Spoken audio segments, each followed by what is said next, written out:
So these are really tough issues to wrestle with. We need everybody to speak out, so yes. What would we do differently? We have to start thinking further ahead, and we can do it, and we must do it.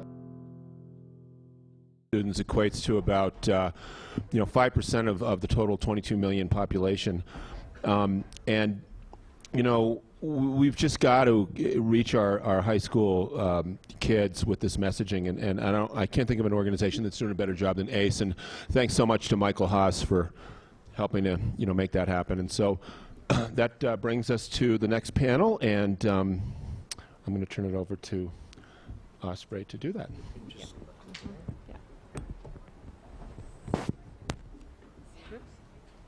Where's the clicker? The clicker? Yeah. You can use this one right here. Red, green is forward, red is forward. Good afternoon, everyone. It's great to be here at our day. And I also want to just take a moment and thank Sally and Chip and Lucy for putting together such an amazing conference. Let's give them a hand. Definitely deserve a hand. And also for having so many women this year. I think that's something really to salute. I hope by the end of this session on leveraging women's leadership for climate change solutions, all of you will be much more in tune and attuned to the importance of women's empowerment and leadership as we look for ways to move at speed and scale at this critical time. And Sally asked that I really open the session with an overview, and then we're going to start our panel conversation. Well, in the parlance of the colleagues that I work with and in institutions like the United Nations, we often refer to this work with women as gender perspectives on climate change or gender responsive strategies on climate change, all of which sounds very dry and not very interesting. And we've been talking in this conference a lot about how to do messaging. So I thought I would try this language instead. Because as it turns out, one's sex actually does have a lot to do with climate solutions. Many experts that we know and who have been at this conference speaking actually for many years, they've been demonstrating that we already have all the technologies that we need to transition from a fossil fuel economy to a new clean energy economy. We have the solar, we have the wind, we have the geothermal, and some wonderful new technologies we've been learning about. We also know something that we share in common with people around the world, which is the desire to transition to a pathway leading to a healthy and prosperous future. So we know we want these transitions, but what these experts are also telling us is that we're missing something very key. And what that is, and they tell us this, is the collective will to make the transition. And I think this is precisely where women can make a really big difference.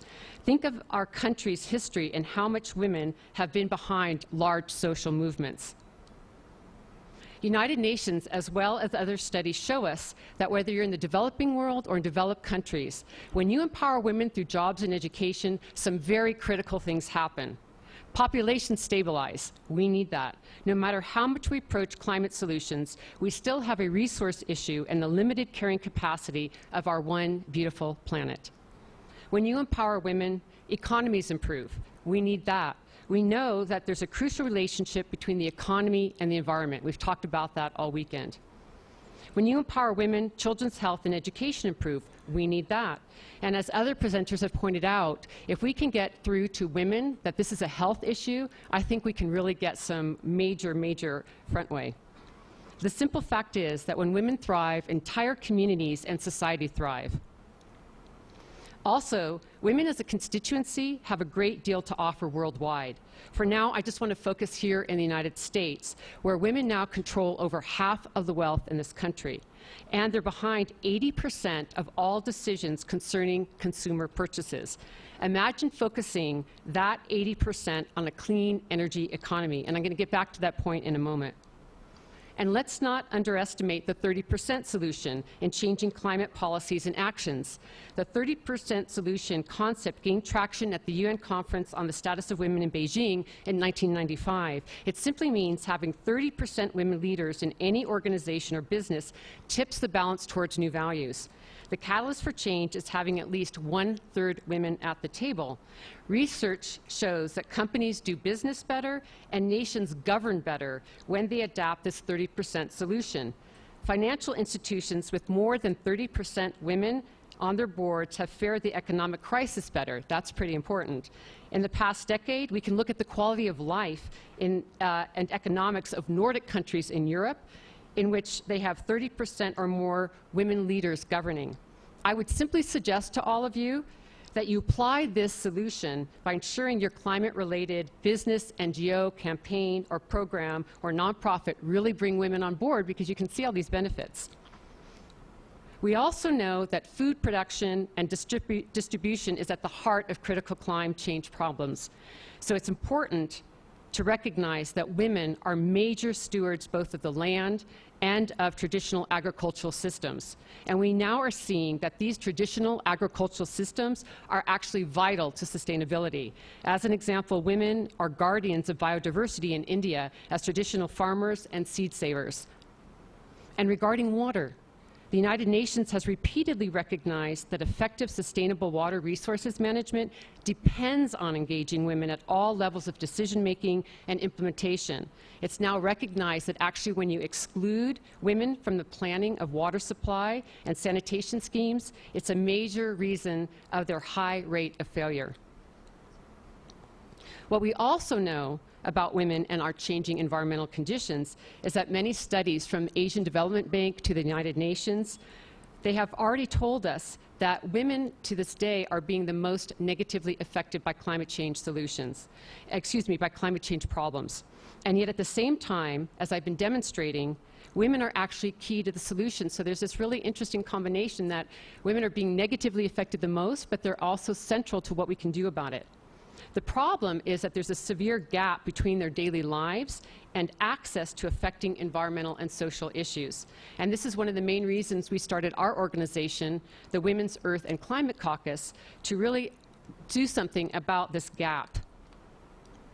Our strategic focus is strengthening and building the capacity of women's leadership as an essential ingredient to solving critical issues of climate mitigation and adaptation. And I think we also need to be very courageous about getting into this conversation about adaptation, which is focusing on energy, water, food, community well-being, and care for the natural world. And really, we don't see women's empowerment as the only topic, but we think it's a component that just can't be left out, because you can see from the information I'm sharing with you, it's an indispensable ingredient, and I think it's one that often gets overlooked.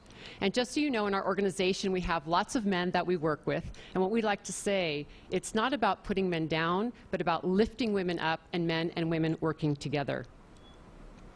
I don't expect you to read all the words on that slide, but I'm just going to point out a few things. Some of our initiatives include ensuring that women are seated at the decision-making table, especially women in developing countries and Indigenous women. We also convene with women leaders for interdisciplinary and cross-cultural work, because we think collaborating is essential. We provide trainings in bioregional knowledge and skills in resilient community building. And we also advocate and educate for rights of nature, because we see a need for a totally new framework, a new paradigm around protecting our ecosystems, and we think it needs to happen legally. So briefly, I want to share with you how we put into action these initiatives. I don't have time to go through all of our programs, so I just chose a few. Some of you probably know that in some parts of Africa, women and children right now can spend between 6 to 8 hours a day collecting water. And this is getting worse due to droughts, of course, because of global warming. So currently, our organization is collaborating with our partners in Ghana to create the We Can Center for Women. And We Can stands for the Women's Environment and Climate Action Network.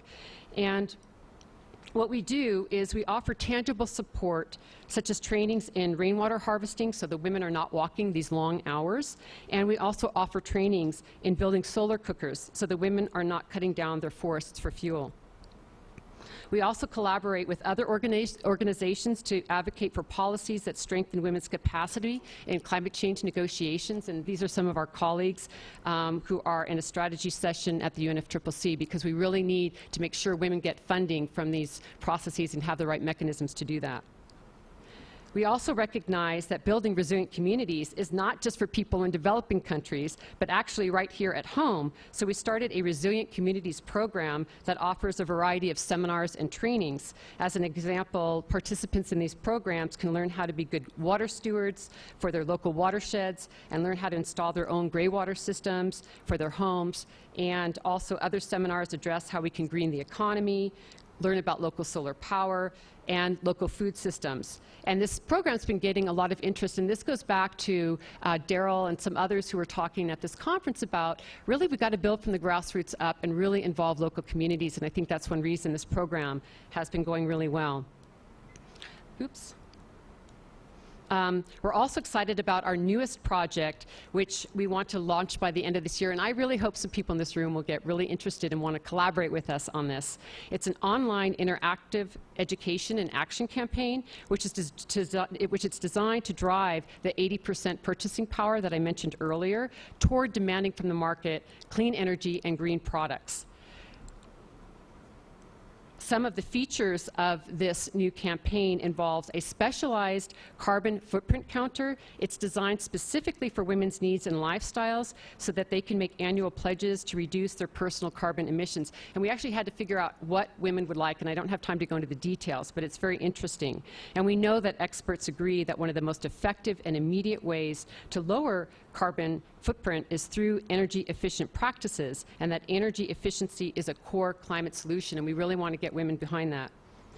On the site, women will learn how to direct that 80% we talked about, and also women have a way to network on their green businesses. On the site, it will also feature stories and videos of women policymakers, indigenous leaders, Nobel laureates, and all the different women from green businesses who are there to share their stories for inspiration, skills, and knowledge. And then lastly, the site will feature a climate project each month so that people can donate to that project, and it also will provide financing for the site. We've seen so much come out of large online campaigns, and so we're intending this campaign to mobilize at a really large scale the thus far untapped resource of the collective will of women for climate solutions. And I just have one last point here, which I think is really important. It's certainly the last but not least point, which is that the Women's Earth and Climate Caucus is always looking to address long-term cultural and societal narratives in education, because we think it's really equally important to look at really, how did we get into this climate crisis, and look at the deeper systemic causes, because like any habit in our own life, if we don't actually look at the root cause, we tend to keep repeating over and over. So it's not just about getting a new economy, but also looking at more the values behind it. So we're asking questions about consumption habits, about wealth, about happiness. We're looking at studies and countries that do not base successful growth and well-being only on GDP.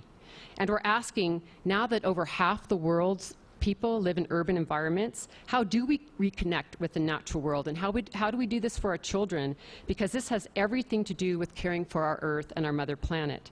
We think women are very well poised for this conversation about values, our inner life, and about our inseparable connection to nature and future generations. And I think that's something we really need to tap into.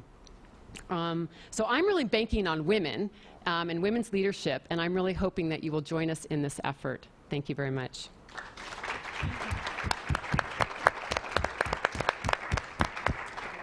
So now I'd like to invite the panelists to speak, starting with Kathleen Rogers, who's the president of the Earth Day Network and WAGE, and then we're going to go to Sally Ranney, who we know is the co-director of Our Day and who has a whole long list of other things to read about that she does.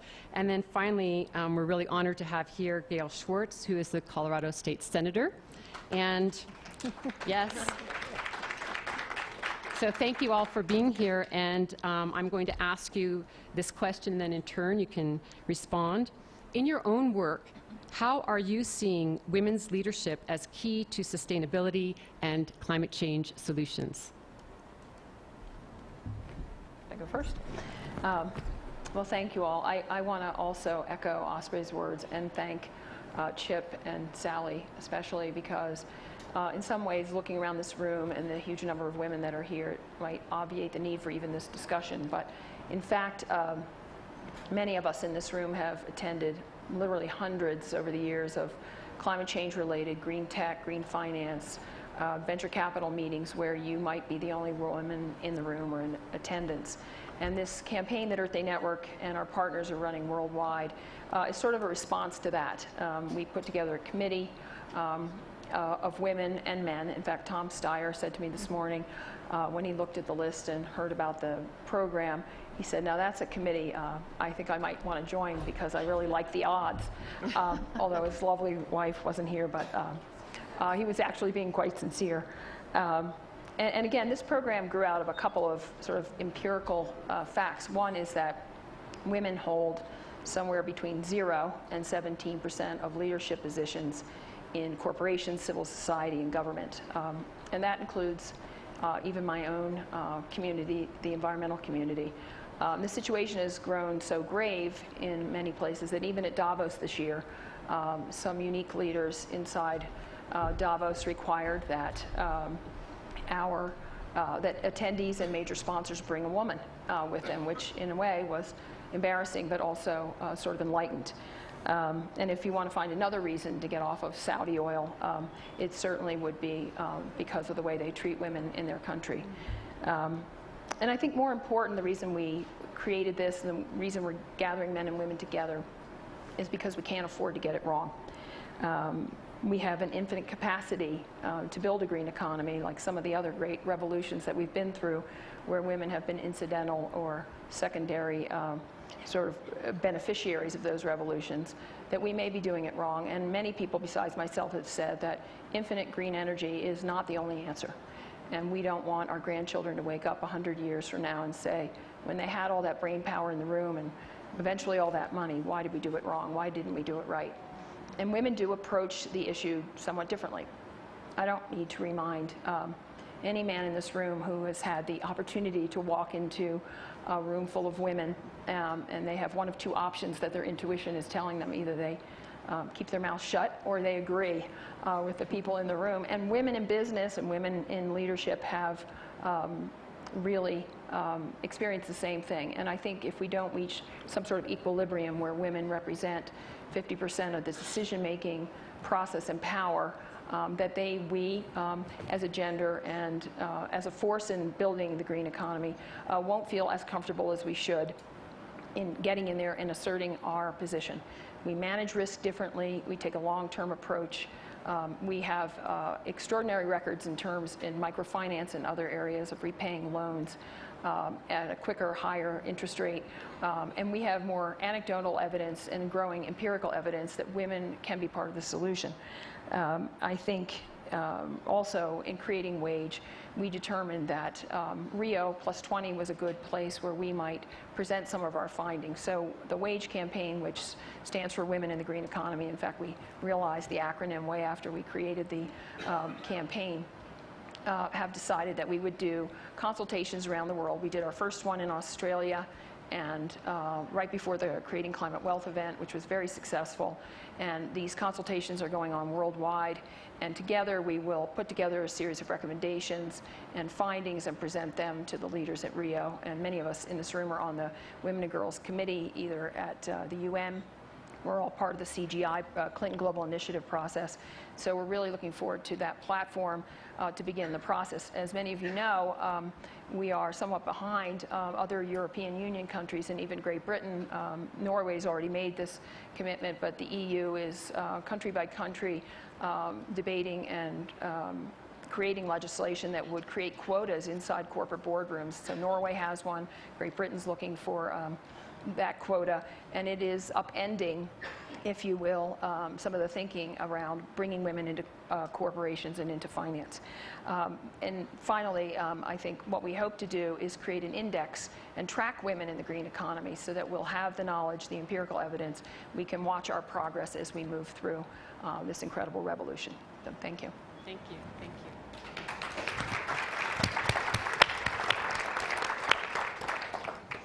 Well, I'm going to take a little bit different approach on this, and I want to quote two people that I admire greatly, and both of them happen to be men. The Dalai Lama. He said that it would be Western women who would save the planet, who would save the world. And why is that? Because we have the resources, we have equal rights, we're educated, and we have a political system here and in Europe where we have an opportunity to influence what happens. Second person who I also admire greatly that I want to quote is Ted Turner. And he said that if only women were elected for the next 100 years to every political office on the planet, that we would have a different world. And I think that that's probably true.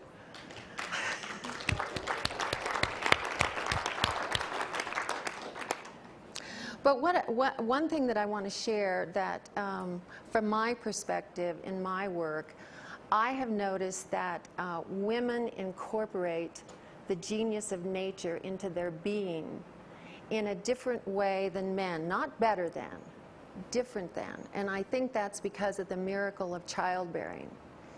And consequently, so many women that I come across and that I work with have an understanding about their responsibility, their responsibility to Mother Earth and to the questions that are arising now around climate change and energy.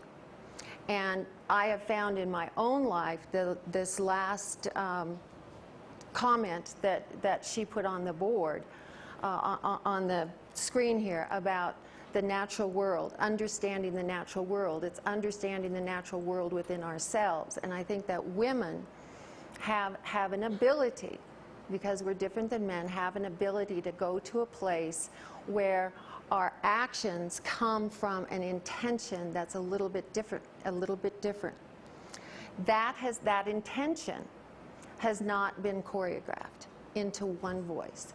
The time is now for women to gather their voices, and the need is urgent to gather their voices, their creativity, their resources. We do command 80% of the purchasing power in the developing world. Okay, if we do, let's make it count.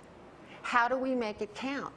Well, we organize, okay? We can have carbon footprint labeling in this country if women demand it, if they organize. Where do your purchases come from?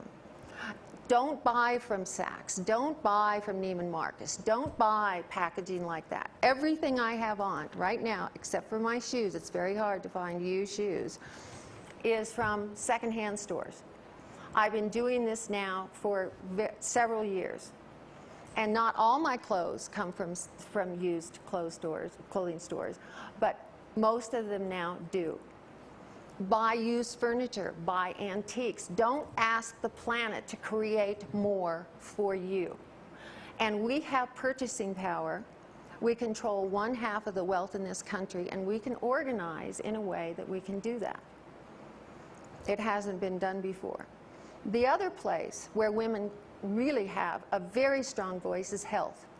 We take care, and we will ensure that the well-being of our children and our families is ensured.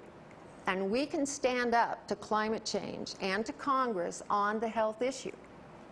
It's happened in California somewhat, it's happened in some other states, but it hasn't been organized. And we can do that. So I'm not going to take any more time here, but I just want to say that that the Davos gender gap report that you were referring to in 2009 implied, didn't say it directly, implied that the way for the world to move forward in a recession, a global recession, is for women to consume. And I think it is consuming consciously, not unconsciously. So I would just encourage those of you who are engaged in, I'm on the wage committee, those women here and men as well, to really think about your consumer power. There's an organization called the New American Dream, which is one of the few organizations that's really focusing on consumerism and how that relates to carrying capacity, population, and climate change and energy policy. Thank you. Thank you.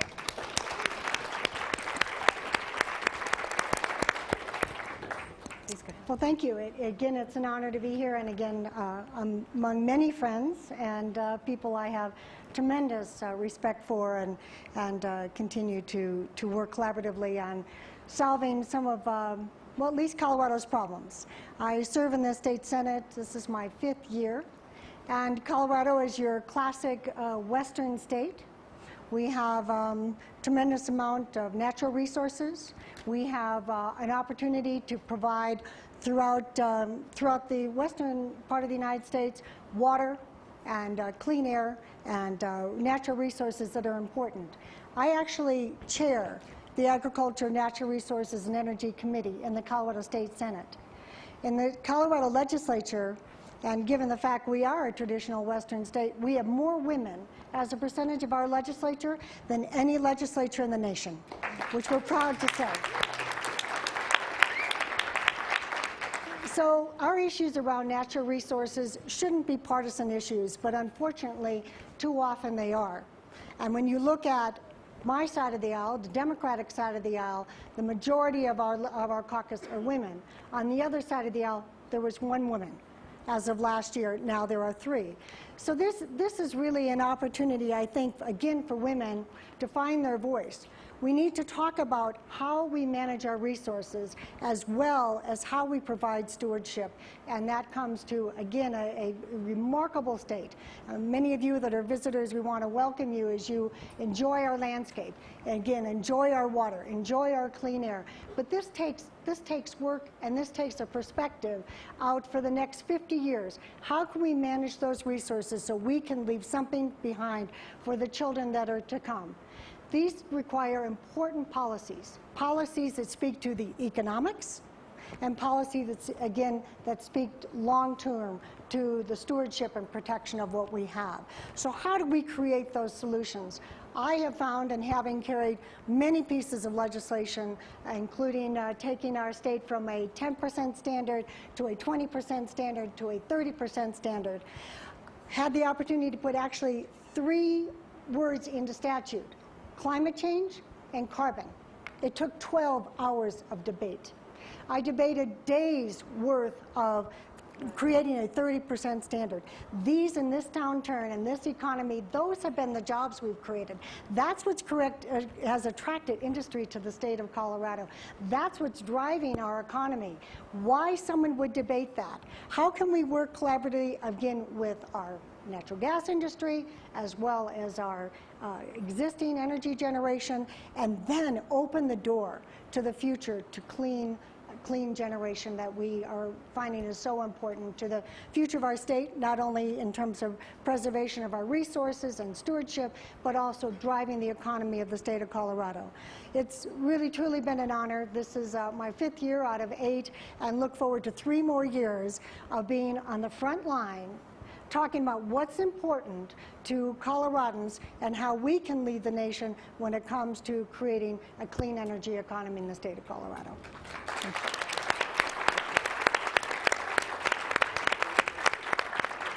So we've run out of time, but I would like just to make a closing comment, and then we're going to see a project that Sally Rani is working on.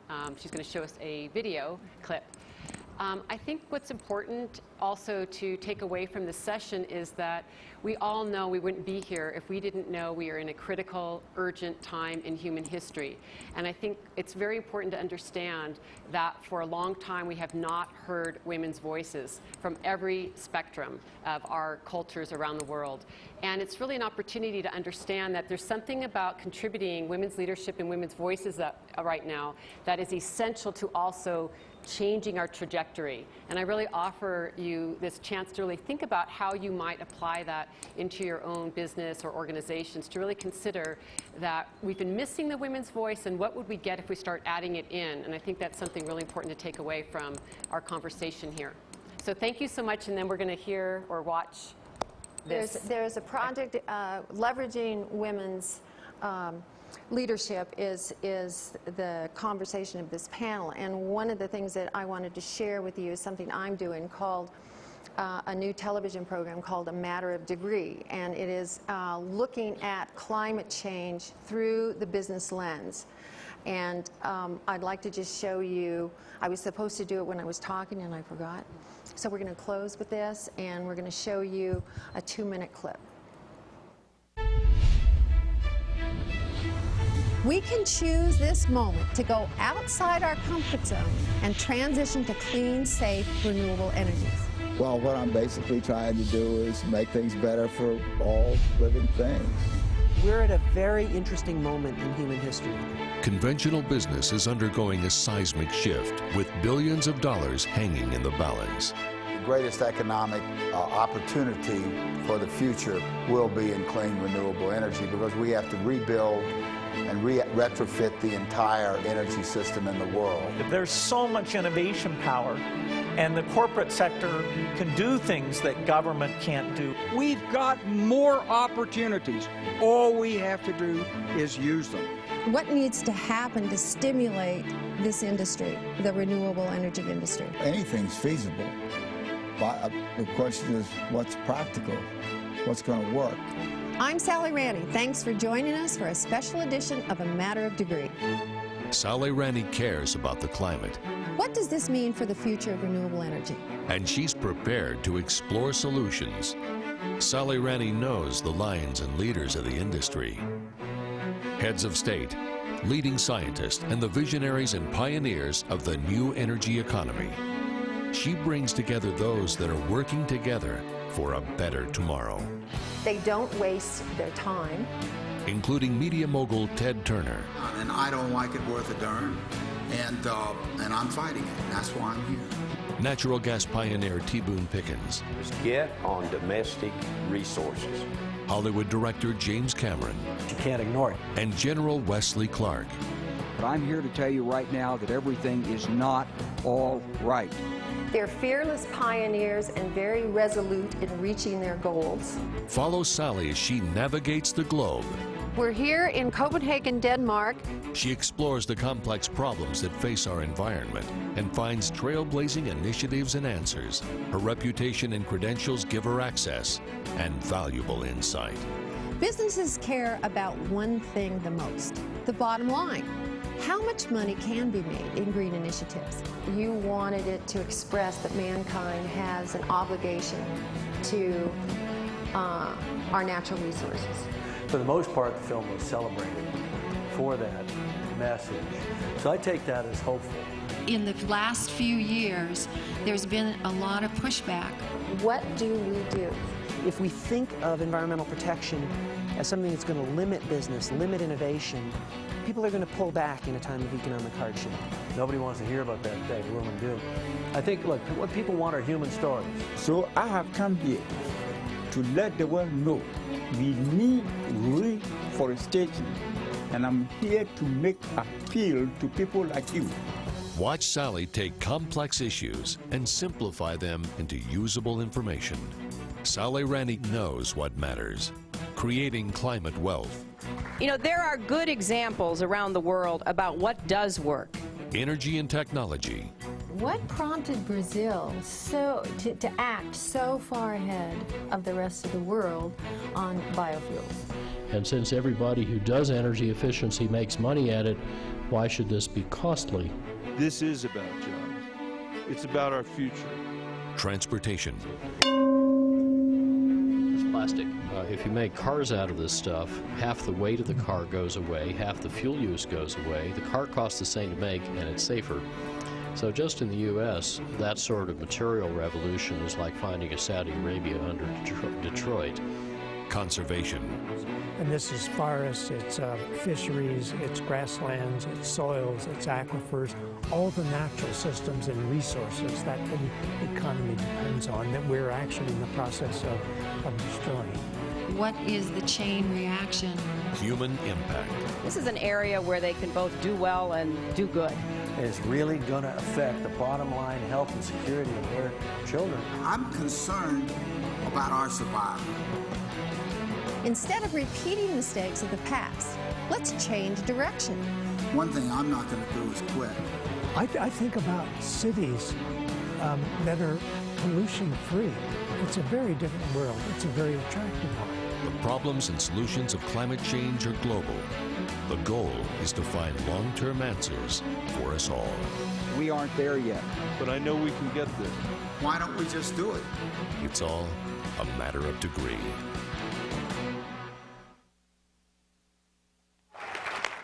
So these are really tough issues to wrestle with. We need everybody to speak out. So yes. What would we do differently? We have to start thinking further ahead. And we can do it, and we must do it.